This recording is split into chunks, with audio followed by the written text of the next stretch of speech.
हे guys, welcome to my new blog. So खूप दिवसानंतर आमचा भेटायचा प्लॅन सक्सेसफुल झाला. तो दीपिकाची वाट बघत आम्ही टाईमपास करत होतो आणि दीपिका फ्लॉवर घेऊन आली होती सायलीला मनवण्यासाठी. किती इझी असतं ना एखाद्याला मनवणं. फ्लॉवर दिलं की सगळ्या गोष्टी सॉल्व. सो दीपिका आल्यानंतर आम्ही सगळ्यात आधी फोटोज काढला. त्याच्यात त्या दोघी माझ्यावर खूप चिडल्या होत्या कारण की त्या दोघींचा फोटो ब्लर आला होता आणि फोकस सगळा माझ्यावर होता. त्यानंतर आम्ही गेलो जेवायला. तिथे आम्ही व्हेज नॉनव्हेज दोन्ही ऑर्डर केला आणि आम्ही आमचा डिनर एन्जॉय केला.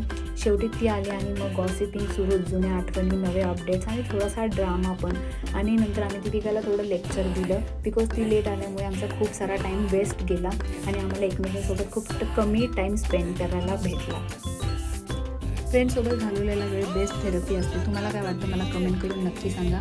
सो आम्ही आमचं फोटोशूट केले आणि आमचा खूप छान असा टाईम स्पेंड केला. सो तुम्हाला हा ब्लॉग कसा वाटला मला कमेंट करून नक्की सांगा. आता आम्ही चाललो आमच्या घरी. पुन्हा भेटूया नेक्स्ट ब्लॉगमध्ये. Bye bye.